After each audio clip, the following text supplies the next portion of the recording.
Assalamualaikum warahmatullahi wabarakatuh. Selamat pagi, kita kembali ada di podcast Hai Jumat untuk kesempatan pagi hari ini. Berada semua dalam kondisi sehat. Pandemi masih ada, ya walaupun sudah melandai ya Pak. Tapi tetap kita jaga protokol kesehatan. Ya Insya Allah aman. Ini sudah vaksin 2 kali. Pak Jas, sampun gimana? Sudah swab juga. Oh sudah swab juga. Nah ini Pak Jas malah sudah swab. Sayangnya yang belum. Nah untuk hari ini ada sesuatu yang menarik karena akhir-akhir ini kita dengar banyak kasus kekerasan di pesantren, sangat miris ya Pak Jas ya. Ini apalagi saya sebagai perempuan itu kalau lihat kasusnya di media massa, aduh ketem beneran ketem. Nah hari ini saya bersama dengan Pak Jas, Dr. Jasminto MPDI. Beliau dekan FAI, sering bersama kita dan pemerhati perempuan dan pesantren. Pernah bikin penelitian kayaknya Pak Jas tentang ini kekerasan. Malah masih on proses juga terkait dengan gitu. Ya. Saya memang banyak belum publish ya. Jadi penelitian saya memang karena sifatnya mendalam, publishnya ya mungkin 2 atau 3 tahun lagi. Kalau dosen itu kan juga hitungan sama waktu yang tepat untuk publish. Tapi kalau penelitiannya ongoing terkait dengan kekerasan seksual. Tapi juga. Tapi kan ada kendala di data real di lapangan gitu Pak Jas. Bukan hanya data aja, mendapat ancaman juga. Itu yang menjadi kadang harus kuat lah peneliti kalau sudah sensitif. Karena isu ini sangat sensitif. Ada kalanya orang merasa tersinggung, ada kalanya ya memang itu adalah kalau dalam kaca pandang di universitas akademisi itu karena memang faktor doktrin ya, pendidikan doktrin pesantren yang kemudian hal yang salah itu harus dimaklumi lah. Ini yang kalau peneliti kan nggak boleh ngomong begitu. Ya harus kita iyalah, kasih data. Pak. Iya. Nah saya juga baca kemarin itu di Kompas itu kemarin tahun 2021 ada ternyata 27 kasus kekerasan di pesantren. Iya. Nah ini kan ironi ya karena ini ada di satuan pendidikan yang berbasis agama ya. Dan kalau dilihat-lihat memang banyak pendapat juga itu adalah gunung es sebenarnya. Nah kalau menurut Pak Jas sendiri seperti apa? Kenapa akhir-akhir ini kemudian mengemuka? Apakah dari dulu itu memang sudah ada fenomena ini, hanya saja mungkin karena orang zaman dulu mungkin tidak istilahnya tidak seperti orang zaman sekarang yang speak up gitu ya Pak ya? Atau mungkin memang baru-baru ini gitu? Iya. Kalau beberapa peneliti mungkin menyimpulkan gunung es karena memang berkesimpulan dari kalau kita kan mempelajari indikator ya. Indikator kalau misalnya kita lihat rentang waktu itu dari Komnas Perempuan misalnya ketika mempublish rentang waktu 2015 sampai 2020 kemarin, itu kan urutan tertinggi itu kan universitas sebenarnya 27%. Kedua baru pesantren dan pendidikan agama. Artinya pendidikan agama itu mungkin kekerasan seksualnya dilakukan oleh guru agama. Kan ini kan kita akhir-akhir ini malah itu yang menjadi sorotan kan.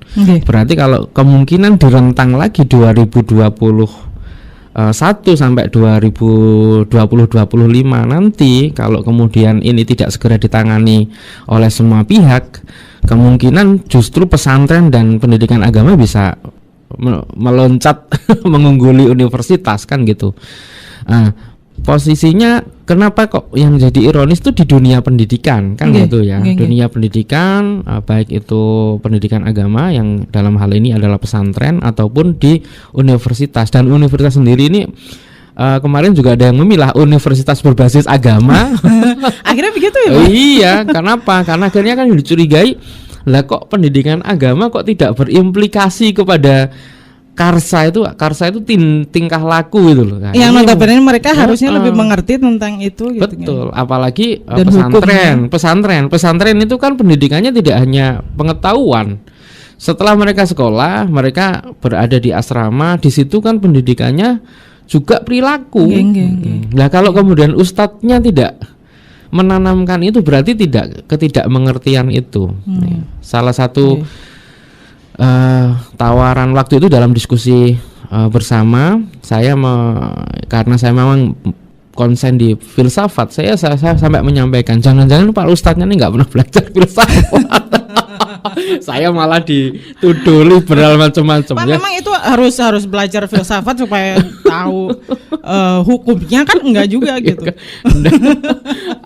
Karena solusi apa lagi coba? Saya tanya balik, kalau logika terbaliknya solusi apa lagi ketika pusat yang harusnya menjadi contoh itu justru berpenyakit sendiri. Iya, kalau kemudian sifatnya dia organisasi yang strukturalis ya, kayak KPK, kok sampai KPK sendiri itu korupsi, kita bubarin aja, kita ganti yang baru. Ini pesantren itu bukan lembaga strukturalis, dia kultural dan karakternya berbeda, sangat lokal antara satu pesantren lain dengan yang lainnya. Tetapi ketika dia istilahnya pesantren, maka orang awam itu menganggapnya semua pesantren. Itu yang jadi problem.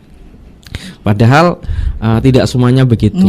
Maka harusnya hari ini pun pesantren yang terdampak namanya itu minimal harus menunjukkan bahwa mereka adalah lembaga pesantren yang ramah anak, yang layak untuk dititipi orang tua, dan meyakinkan orang tua tidak akan ada kejadian-kejadian atau kekerasan seksual itu. Dan ini penting juga kontrol masyarakat. Maka pesantren itu hari ini sudah tidak sudah tidak trennya bersifat eksklusif, harus terbuka. Kalau eksklusif itu salah satu pemicu ya. Saya tidak mengatakan penyebab. Kalau penyebab otomatis pesantren yang eksklusif ini lebih spesifik yang seperti apa Pak Jas? Eksklusif itu tertutup dari kontrol masyarakat, ketidakterlibatan masyarakat dalam mengevaluasi berjalannya sebuah pesantren. Itu penting itu. Maka pesantren itu ya pintunya harus dibuka lah. Anak-anak diberi kesempatan lebih untuk ngomong oleh orang luar. Yang ada. Iya, dengan orang luar itu penting ternyata. Makanya kalau format pesantren aslinya kan terbuka. Format pesantren awal itu mereka tidak punya tembok dengan masyarakat. Tetapi karena berjalannya modern dan anak-anaknya karakternya berbeda. Kalau dulu orang nyantri kan memang niat nuntut ilmu. Kalau sekarang kan mohon maaf bahasa kasarnya dibuang orang tua kan gitu. Ini harus kita akui. Akhirnya kan butuh pagar ya untuk membuat disiplin macam-macam itu lah. Ketika itu terjadi, itu menjadi pemicu. Kenapa? Karena pola komunikasi bisa dikontrol sepenuhnya oleh personal. Nah, personal inilah yang sebenarnya menjadi problem. Selain kerjasama semua pihak ya. Kalau saya amati dari beberapa solusi yang ditawarkan, Kemenak itu sampai harus mempersyaratkan ustadz itu begini, kiai itu begini. Karena apa? Untuk ini juga ikut untuk antisipasi itu. Iya, mulai kapan itu Pak? Sudah dibahas ini. Belum berarti? Belum diberlakukan. Tapi memang kalau di pesantren itu kan biasanya memang ada butuh figur ya Pak ya, untuk dijadikan contoh gitu. Nah ini kalau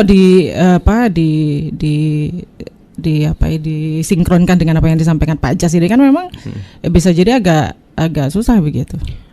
Iya, karena memang yang mengevaluasi itu tidak ada. Kan kiai itu awalnya adalah sebutan dari masyarakat ya.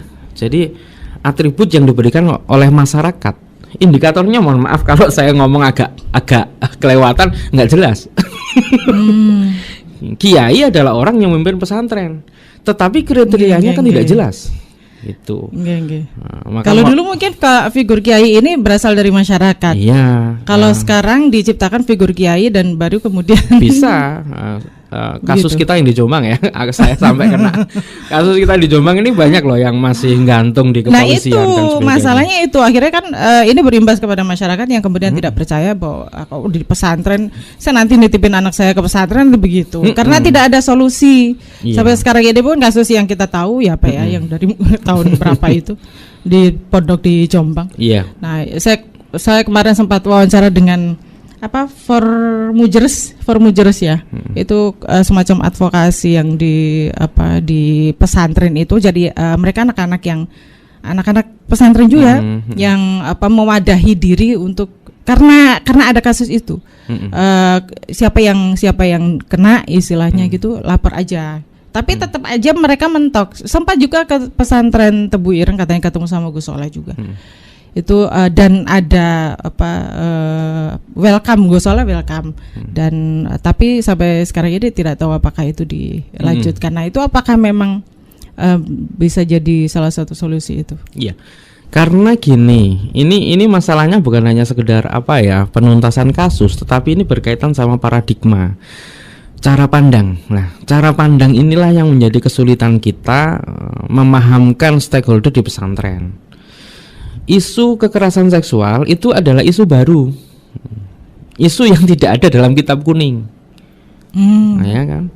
Kalau pesantren tidak membuka paradigma itu, otomatis tidak akan pernah jalan karena itu dianggap sepele, gampang dan kasuistis, macam-macam. Paling didalili bahwa itu nanti mendapat azab macam-macam, nanti tidak ngefek.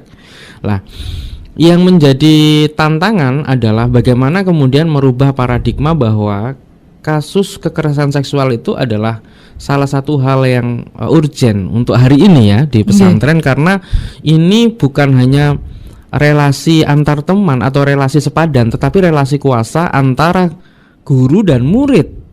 Yang terjadi kan begitu antara ustadz dan santri. Nah, kemarin saya ditegur, itu bukan pesantren, itu boarding school. Wah, macam-macam. Saya sampaikan sama aja.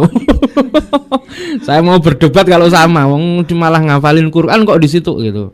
Tetapi supaya menutupi bahwa nama pesantren jangan sampai kecipratan, tapi saya sampaikan, iya itu memang boarding school. Kalau di Jombang memang pesantren saya gitu kan. Ada pelangkatnya kan gitu. Nah, artinya ya tetap aja kita nggak usah menutupi, itu fakta yang harus dibuka malah bahwa hal-hal demikian itu ternyata terjadi. Loh, pertanyaan saya sebenarnya kalau itu memang dianggap lokal ya kita tangkap figurnya bagaimana. Kalau saya arahnya ke situ, figur kiainya yang bagaimana ini gitu. Akhirnya kalau diukur dari mana-mana kurang standar. Saya buat standar itu di Tebu Ireng sampai kaget semua. Standarnya Yai Hasyim itu kalau dipotretkan ke Ustadz Tebu Ireng kayak saya, kayaknya pada nggak lulus deh gitu. Iya, di kitab Adabul Alim wal Muta'alim itu aja kita sudah bicaranya Hadratus Syekh itu mengkategorikan guru itu sudah setengah sufistik. Harus wirai, harus macam-macam. Lah itu kan apa ada sekarang hari ini? Apa ada sekarang yang mampu? Ya udahlah, kalau nggak sempurna lah minimal standar minimal lah. Standar minimal itu menjadi aneh. Mohon maaf ini saya sampaikan. Ada guru misalnya seseorang yang ingin mengamalkan nasihatnya Hadratus Syekh dalam standar guru, pasti dianggap aneh. Kenapa? Orang menjaga diri dari omongan. Sekarang guyonnya anak santri aja, mohon maaf, guyon yang melecehkan perempuan banyak loh. Saya udah mencatat itu. Makanya saya berani ngomong. Kalau ada yang ngomong, coba apa? Guyonnya tak catat, guyon-guyon ngaji yang melecehkan perempuan saya catat. Contohnya Pak? Ya gimana ya, agak jorok ya. Maksudnya kan suka ngejoloki, mohon maaf, poligami dibuat pecandaan, macam-macam gitu. Kalau poligami itu sebuah hukum ya bicarakan hukum secara serius lah, jangan dibuat bercandaan. Nah itu kan hal semacam itu berakibat ya kepada perspektif bahwa perempuan itu lemah, laki-laki itu kuat, dan itu menjadi tadi penyebab. Makanya para ustadz yang dicekokin guyon aja semacam itu pasti menganggap perempuan lebih lemah dan bisa untuk membangun relasi kuasa untuk ya memperlakukan perempuan di bawah standar gitu ya. Jadi relasinya jadi begitu, dia lebih kuat. Dan itu kalau dia menjadi suami ya pasti istrinya jadi korbannya. Kalau dia jadi guru ya muridnya, berbahaya sekali. Kalau kita melihat doktrin-doktrin di pesantren ya, ini mungkin juga saya akan banyak diprotes oleh orang. Misalnya kata-kata su'ul adab itu penempatannya kan kadang perlu dievaluasi lagi. Jadi itu apakah kesalahan-kesalahan yang seperti itu yang kemudian akhirnya membuat sampai sekarang ini kasus kekerasan ini semakin kalau ajarannya tidak salah, tetapi dimanfaatkan oleh tadi orang yang merasa bisa berkuasa, bisa memperlakukan perempuan seenak dia tanpa berpikir lebih. Kan ini kan kalau kita melihat kronologi kasuistiknya kan, mohon maaf, misalnya yang di Jombang itu kan gini, minta pijet. Awalnya kan gitu, iya, minta pijet ke santri perempuan. Lah ini kan loh, ini kiai kok begini? Pertanyaannya begitu. Saya nyebut kiai nanti banyak kiai yang tersinggung, nggak apa-apa lah. Pak Jas meneliti di sana. Iya, ini penelitian. Iya, kenapa saya memunculkan kata kiai? Karena memang populer kiai, beliau memang disebut kiai gitu saja ya. Saya tidak mengeneralisir, tapi posisinya memang diajak begitu. Pertanyaan berikutnya kita tanyakan sama korbannya, kenapa kok mau? Lah kiai yang mengutus. Nanti kalau tidak mau su'ul adab. Ini pelajaran apa ini? Ta'lim muta'alim. Sekarang saya lagi menulis buku reformasi rebranding ta'lim muta'alim. Perspektif kekerasan seksual. Udah. Nah, kalau gitu biar nanti diprotes oleh banyak. Tapi itu kayak gitu kan relasinya sebenarnya ajarannya nggak salah, tetapi menggunakan ajaran itu iya kan untuk menguasai orang lain. Nah, ini berbahaya. Sepertinya banyak kasus ya Pak ya, ajaran-ajaran yang ada di dalam Islam itu kemudian disalahgunakan aplikasinya. Nah ini yang kemudian akhirnya rancu gitu, mengatasnamakan agama, tapi ternyata lah itu kan bagaimana mengantisipasi itu Pak? Saya untuk orang awam ya, apalagi seperti saya nggak ngerti juga gitu. Diskusi lama itu tidak belum ada titik temu karena sangat personal. Ini maka selalu saya sampaikan ini tidak cukup kalau didekati dengan pendekatan agama, tetapi harus psikolog juga diajak ngomong ya. Sebenarnya kepribadian orang itu bagaimana sih kematangan kepribadian orang begitu kan gitu. Sampai saya nulis buku namanya Sufindragogi, itu adalah bentuk ikhtiar saya.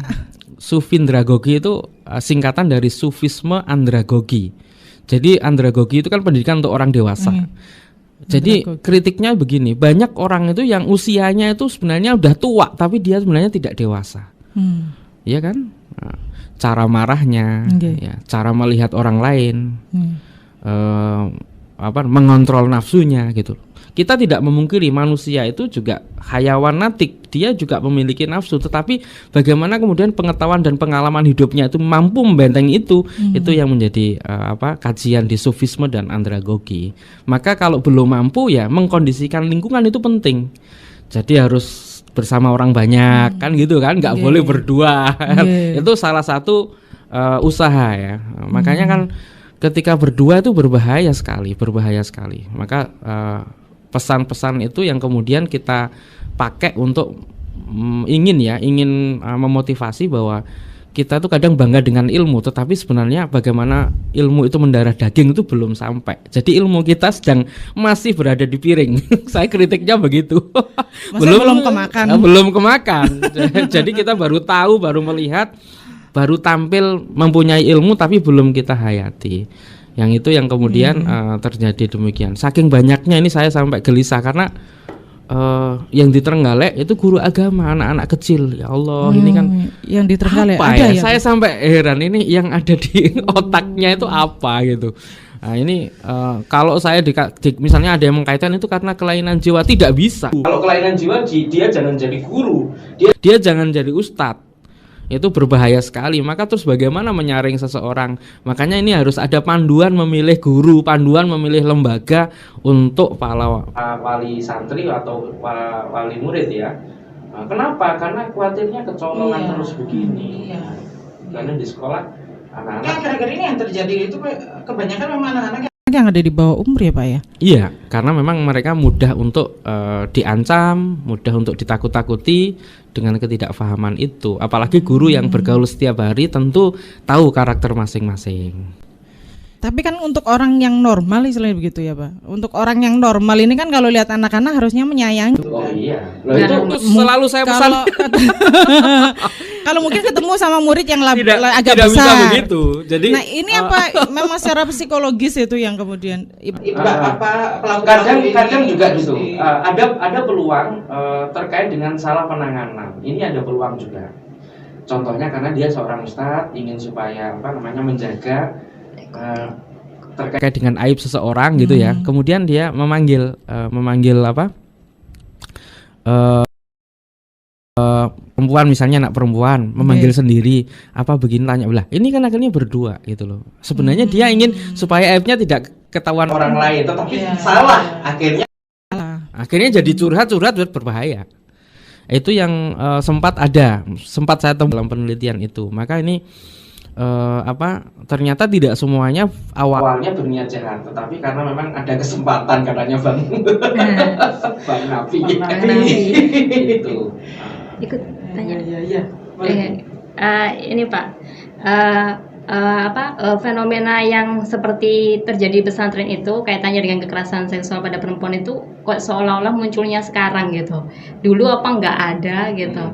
Terus dan banyak kayak beruntun gitu. Nah, apakah ini bagian dari ledakan tafsir yang tadi dikatakan Pak Jas itu, yang itu kan persoalan tafsir ya Pak? Kayak mungkin ajarannya nggak salah, tapi mungkin dari sisi tafsirnya yang kemudian istilahnya merendahkan perempuan dan lain sebagainya.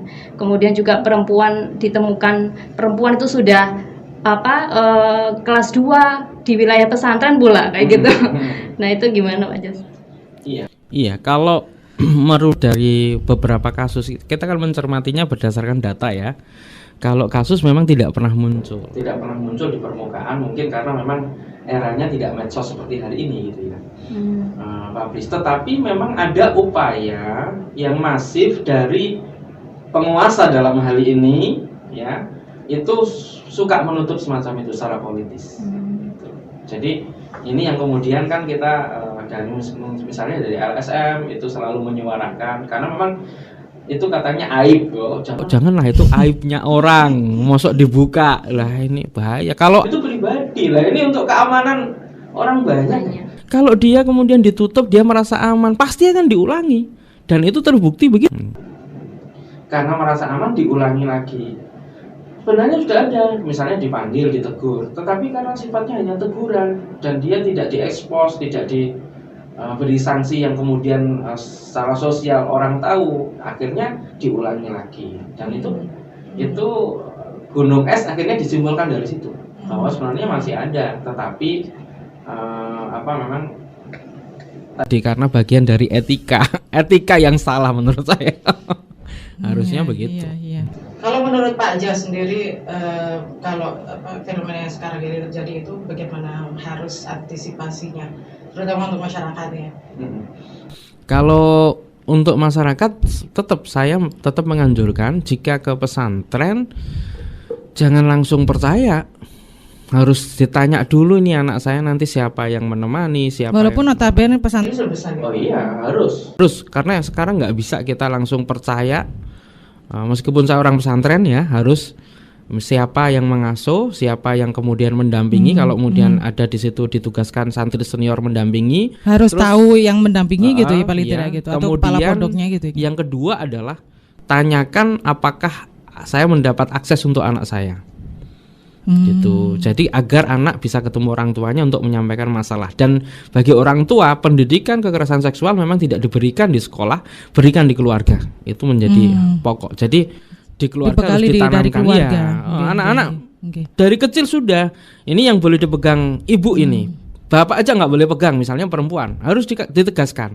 Yang nggak boleh ini dipegang ini, sehingga ketika dia misalnya di pesantren ada yang mencoba untuk megang itu dan dia akan lapor ke orang tua, selalu dipesankan nanti laporkan harus lapor ke saya apapun itu salah satu menjaganya begitu ya, ikhtiar orang tua supaya kita anak kita yang tentunya harus dihindari.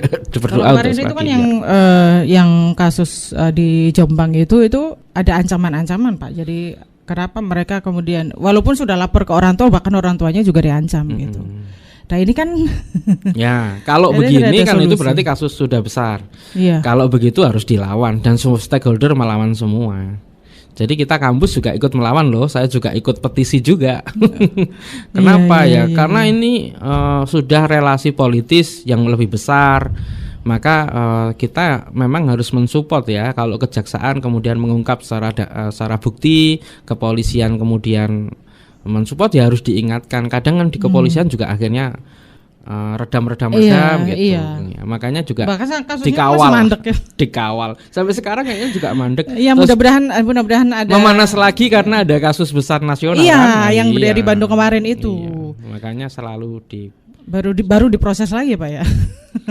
Anak sendiri ada nggak Pak Jas? Kira-kira istilahnya kayak tips gitu ya supaya terhindar dari Iya. gitu. Kayak tadi kan untuk masyarakat, untuk orang tua, Untuk anak-anaknya. santri sendiri. Kalau santri memang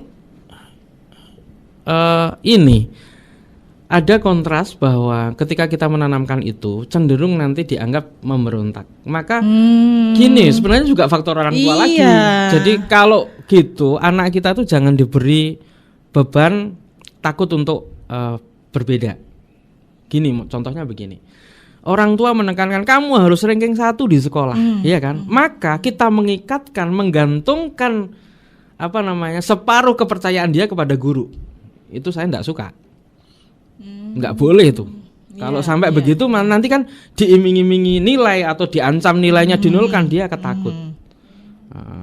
Enggak. Anak-anak saya sampaikan sudah tidak perlu ranking. Yang penting kamu belajar dan saya tahu kamu belajar selesai. Ranking terakhir enggak apa-apa tapi harus lolos. Saya sendiri harus punya filter gitu. Tetapi untuk itu kenapa? Biar dia nggak punya bebannya hanya di orang tua saja. Dia cerita, oh aku remedi enggak masalah, apa yang diremedi, kenapa nggak bisa selesai. Jangan kemudian nanti kalau kamu ini kan malu-maluin anaknya dosen. Nggak usah, sudah. Artinya itu tekanan-tekanan itu yang kemudian menjadikan sosok anak itu akhirnya takut diancam nilai. Kan itu yang di Trenggalek mayoritas diancam nilai kan. Oh. Iya, nanti nilaimu kamu Modusnya nggak naik itu. sekolah. Oh. Iya. Yang dari Trenggalek itu ya, kapan itu, Pak? Iya. Tahun 2021 juga. 21 itu. Di Trenggalek 35 orang malah. SD. Aduh. Guru agama. Wah. Nah, ini Pak, kan saya pengen tahu solusinya seperti apa sekarang. Maksudnya dari aparat kalau itu kemarin yang di Jombang kan yang kita Trenggalek itu. Kalau Trenggalek masih proses. Masih Kalau yang di proses. Jombang kan dihukum 15 tahun, denda 1 miliar kalau nggak salah. Dari Jombang. Yang di Jombang. Dia itu belum keputusan. yang kemarin yang Yang di tetangganya Ngoro. Mbak Robi. Yang di Ngoro. Iya, yang itu kan sudah jatuh. Nah, kan gitu. Itu kan apa ya? Menurut saya oke mengurung ya. Tetapi posisi hari ini kita mencegah. Kesulitan kita kan mencegah. Mencegah itu anak supaya berani tadi kan. Nah, terus padahal di pesantren banyak kemudian materi-materi doktrin, suul adab sebagainya untuk menanamkan kesopanan, kedisiplinan. Saya enggak tahu ya, apa ada kemudian metode menanamkan kesopanan kepada para santri tetapi enggak pakai doktrin. Nah, kalau di andragogi itu, tetapi andragogi kan orang dewasa. Iya. Bukan anak-anak. Kalau anak-anak tetap harus pakai pedagogi. Pedagogi itu adalah sedikit doktrin. Iya. Tetapi Iya. berarti kalau sudah pedagogi yang bertanggung jawab utama itu harusnya adalah guru. Ustadznya. Karena guru, ustadznya, maka lembaga harus memfilter betul ustadz yang bisa dipercaya. Itu yang dari Kemenak tadi itu ada beberapa persyaratan, apakah juga ada syarat untuk ustadznya juga selain pondoknya, Pak?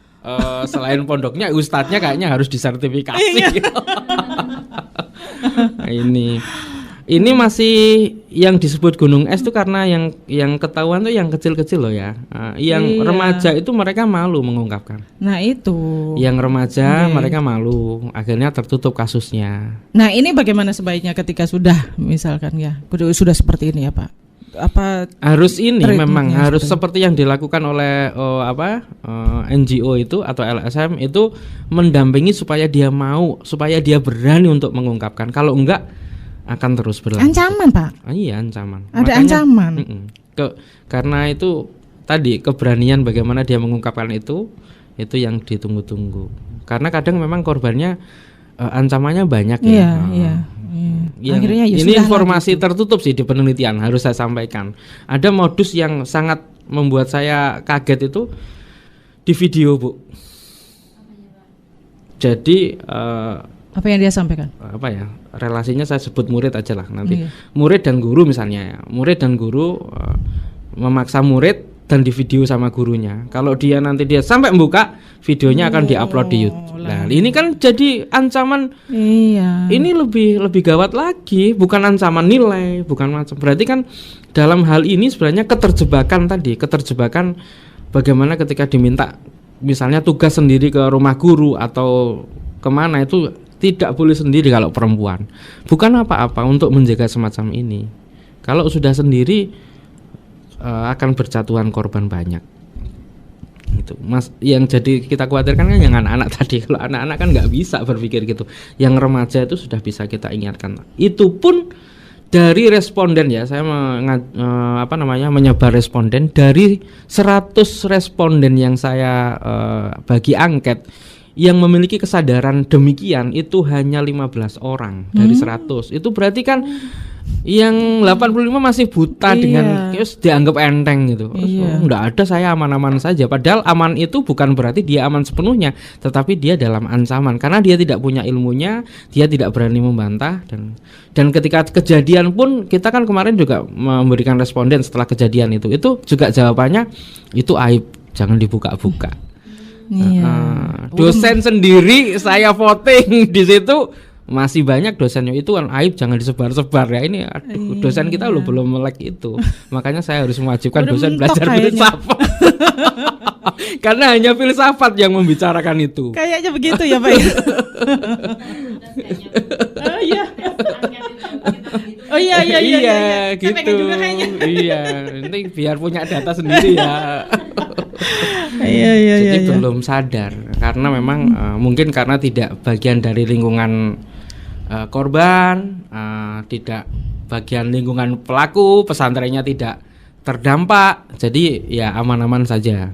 Padahal kan kita butuh empati ya, empati agar kita juga memberi contoh kepada yang lain. Ini yang belum kita lakukan. Nggih. Ya mudah-mudahan nanti ada semacam ini sepertinya bukan sesuatu yang memang mudah untuk diantisipasi sebenarnya ya Pak ya. Dengan kasus yang sudah seperti ini sepertinya memang harus merubah dari mulai ranah bawah masyarakat sampai ke atas, sampai ke bahkan sampai sekarang ini kasusnya juga masih belum selesai. Itu kan otomatis dari pemerintah juga apakah tidak terlalu aware dengan ini gitu? Karena memang kasusnya personal, jadi sulit ngontrol ya. Kan tidak, istilahnya orang Jawa kan nggak bisa digebiah uyah gitu. Tidak semua guru, tidak semua kiai, tidak semua pesantren. Akhirnya perlakuannya bagaimana? Kebingungan. Kita misalnya yang orang akademisi misalnya, base teoritik itu juga kebingungan, nggak mau diselesaikan di mana ini. Karena ukurannya selama ini sekolah di Indonesia, pengakuan masyarakat di Indonesia itu masih bersifat kognitif, masih bersifat pengetahuan yang bisa diindikatori terkait dengan prestasi yang tampak, dan itu yang menjadi ukuran untuk seseorang bisa masuk menjadi guru atau ustadz. Nah itu. Terus kepribadian katanya yang menilai kan malaikat, kan di pesantren begitu, yang tahu kan malaikat. Nah, repot. Maksud saya oke lah Anda macam-macam ya, tetapi bagaimana Anda kemudian menjiwai diri sebagai seorang guru, itu yang menjadi penting. Dan itu sebenarnya kalau di Adabul Alim itu ada kriteria itu, tapi saya katakan tadi memang agak berat. Tetapi itu sudah mengindikasikan kalau menjadi seorang guru juga harus sudah mampu mengendalikan semuanya. Nah ini anaknya orang yang dititipin bahaya sekali. Akhirnya maju mundur ini kalau mau ngirim anak ke pesantren, apalagi perempuan, punya anak perempuan gitu Pak. Kalau tadi dari Kemenak sebenarnya apa ada detail secara ini untuk bagaimana pesantren harusnya dan kemudian untuk pesantren yang seperti ini sudah ditangani seperti apa Kemenak?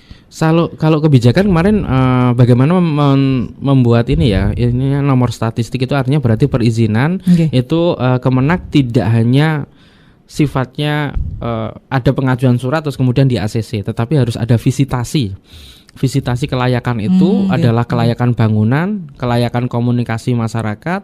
Bangunan dalam hal ini adalah bangunan yang terbuka tadi loh, tidak tertutup. Misalnya tertutup. Tapi dalam pandemi ini memang ya agak susah. Sekarang kan lebih dibatasi juga ya Pak ya, iya, orang betul. tua untuk keluar masuk pondok. Ya, makanya ini ya orang tua harus kerja ekstra hari ini, hati-hati juga dengan banyaknya kasus semacam itu. Makanya sarana prasarana di pondok itu juga harus dilihat oleh Kemenak juga gitu. Iya betul. Jadi termasuk ustadznya kemudian bertemu dengan, misalnya kalau laki-laki bertemu dengan perempuan itu, dan bagaimana teknisnya itu harus detail supaya tadi untuk termasuk ustadznya ketemu sama santri perempuan gitu. Kalau misalnya kan dalam apa penghafal Al-Qur'an, cara setorannya bagaimana itu kan harus apakah sendiri-sendiri, apakah berdua, apa dalam forum rame kan gitu. Kalau memang kan biasanya kan adat orang menyetor Al-Qur'an kalau rame kan juga susah. Lah bagaimana teknisnya supaya bisa tetap diamati oleh banyak orang gitu, atau minimal musolanya berkaca semua kan gitu kan teknis ya. Kelihatan atau CCTV di mana-mana. Ya, boleh itu. Ini harusnya begitu. Ya itu sih untuk meminimkan aja Pak ya. Sebenarnya yang jadi itu diri kita sendiri atau masing-masing personalnya sebenarnya gitu. Kalau di kampus kewajibannya tadi menanamkan ruh guru itu. Jadi menanamkan bagaimana seseorang sudah merasa dirinya guru, dia kemudian memperlakukan anak ideologisnya itu juga sebagai anak biologis. Dalam hal ini memperlakukannya adalah kasih sayang, merasa empati dan sebagainya. Ini kan apa namanya, godaannya biasanya guru-guru baru yang ngajar di anak-anak remaja kan begitu. Itu yang selama ini selalu kita cermati. Itu pun kadang juga masih ada yang lolos aja. Kayaknya nanti syarat untuk meng-hire guru itu salah satunya selain ini fit out and proper testnya harus secara psikologi juga. Kalau usulan saya yang dilihat bukan hanya atau lulusan filsafat. Oh enggak, filsafat juga yang ngaco juga banyak. Oh gitu Pak. Iya, nah, tes guru sekarang tidak bisa tes tulis. Yang dilihat adalah tes HP sama laptopnya. Ini harus riwayatnya apa saja di dalam HP-nya. Oh gitu ya. Kalau saya pribadi ya, kemarin saya buat kategori, diprotes orang banyak. Kategorinya 1, guru nggak boleh pacaran. Guru pacaran pecat aja. Apa itu? Kalau pacaran sudah habis kita. Makanya sudah konsentrasi. Makanya kan pendidikan guru itu harusnya pendidikan yang paling berat, tetapi di Indonesia justru paling ringan. Yang berat justru bukan masa paling ringan. Iya, paling ringan kan jurusan guru. Harusnya berat. Yang berat bukan materinya, tetapi pribadinya karena dia totalitas contoh. Itu. Jadi orang gini kan. Orang menjadi guru itu berarti sudah mewakafkan separuh hidupnya untuk orang lain. Sudah selesai itu. Itu harus komitmen awal. Sehingga dia totalitas, kemudian dia perhatian. Yang penting kan aman. Ini hari ini kan gitu. Kita belum bicara totalitas loh ya, tapi anak orang lain tuh aman dalam pengawasan kita, itu prioritas pertama. Iya, jadi guru mampu mengontrol diri dan macam-macam. Meskipun secara personal kan itu di dalam keilmuan agama, jawabannya itu sebenarnya orang yang menyibukkan diri dalam keilmuan ya, rasikhuna fil ilmi, itu jawaban dari supaya kita ya mungkin tidak sampai ada setan yang lewat gitu. Rasikhuna fil ilmi itu artinya menyibukkan diri dengan keilmuan. Itu kan hanya filosof yang bisa. Ya. Iya sudah, hidupnya sudah, karena dia melakukan itu sudah belajar tekun. Hal-hal lain itu sudah nggak bermasuk gitu. Nggak penting gitu. Iya. Akhirnya kan kalau guru sering kosong, sering baca WA, medsosnya tidak, medsos yang tidak produktif saya katakan ya, hanya untuk menutupi keisengan, itu sudah salah satu pintunya. Nah, guru itu harusnya menutup semua pintu akses ke situ, ke perilaku penyimpangan yang merugikan anak didiknya itu. Tetapi ini kan ideal ya. Saya ngomong itu mesti masa ngomong itu sulit dipraktekkan. Nah, tapi itu memang catatan ideal. Kalau sulit dipraktekkan, akhirnya kita kebobolan lagi, ketemu dengan orang-orang yang kemudian berperilaku jahat dan berencana jahat kepada anak didik, yang dirugikan anak didik. Itu. Okay. Ya agak sedikit kejam ya kalau ngomong begitu, tapi ya gimana lagi, ini harus disampaikan. Iya betul Pak, itu harus disampaikan karena sepertinya memang sudah yang ada ini sekarang ini sudah sangat parah gitu untuk mengantisipasi itu. Pak Jas, mungkin ada yang disampaikan terakhir untuk materi kita hari ini. Jadi di pesantren, saya selaku orang pesantren kemarin ketika terjadi perdebatan ketika kasus itu boarding school sama pesantren, saya tidak memihak ataupun mengkanter ya. Kita harus juga menyadari memang itu salah satu pendidikan agama. Wong tampilannya aja kopian kayak saya kan ustadznya gitu. Tetapi orang tua harus hari ini harus ada pendidikan untuk orang tua. Makanya saya selalu menyarankan orang tua tidak boleh berhenti belajar. Utamanya bagaimana belajar mendidik anak-anaknya. Mendidik anak-anak itu tidak harus kita pinter, tetapi kita mampu memilih di tempat mana anak-anak kita itu aman dulu. Jadi pesannya itu adalah aman dulu. Aman qoblal iman itu boleh kita lakukan. Aman dulu baru belajar agama. Jangan belajar agama amannya diabaikan. Jadi saya titip pesan ini ke orang tua, milih sekolah, milih pesantren, pastikan anak-anak kita aman. Aman dari apa? Aman dari gangguan siapapun ya. Saya temannya, masyarakat sekitar, ataupun tadi para gurunya dan sebagainya, kita merasa itu aman. Sekaligus jangan lupa selalu didoakan. Ini kan erat kaitannya dengan itu juga. Kita sambil pasrah, tawakal, sekaligus memilih, ikhtiarnya adalah memilih secara aman. Baru kita lihat kurikulumnya. Hari ini kan orang tua berburu sekolah karena lihat prestasi macam-macam. Itu hari ini harus segera rekonstruksi lagi pemahaman itu. Kalau dapat yang bagus seperti berprestasi, aman, itu lebih bagus. Tapi kalau tidak, diutamakan yang aman dulu. Jangan terlalu memaksakan. Betul, iya. Aman. Kalau ada yang mohon maaf yang dari menengah itu kan kadang nyari gratisnya.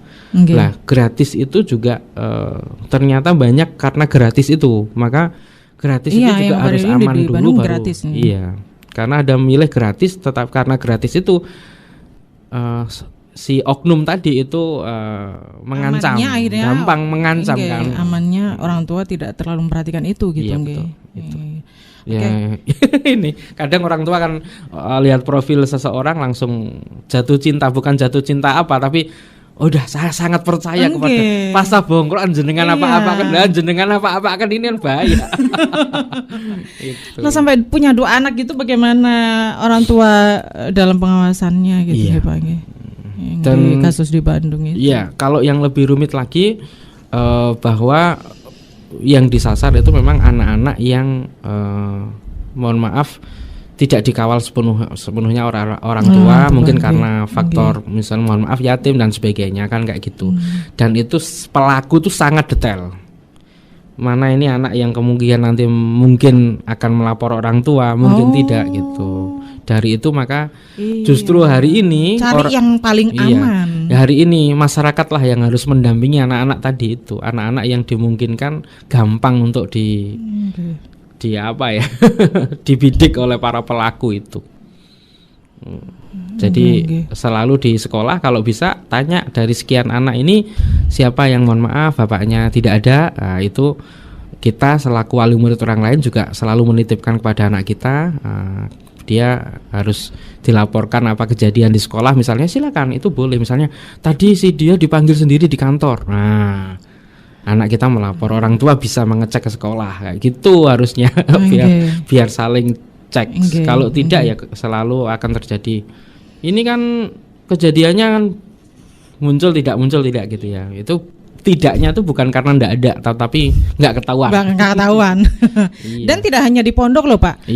Kembali ya Ustadz ngaji gitu ya betul. Ternyata juga begitu. Iya betul. TPQ istilahnya ya. TPQ. Ya mudah-mudahan dengan antisipasi dari orang tua itu nanti bisa meminimkan gitu nggih Pak. Kejadian yang seperti ini. Ada tambahan Sampun nggih. Oke. Pak Jas matur nuwun hadir Saya hari mohon maaf. ini. Nanti ada kesempatan untuk nyulik Pak Jas lagi. Mudah-mudahan. Baik sobat santri, terima kasih, mudah-mudahan bermanfaat ya apa yang sudah kita hadirkan untuk Anda. Khairunas anfa'uhum linas, sebaik-baik manusia adalah yang bermanfaat untuk yang lain. Assalamualaikum warahmatullahi wabarakatuh. Waalaikumsalam warahmatullahi wabarakatuh.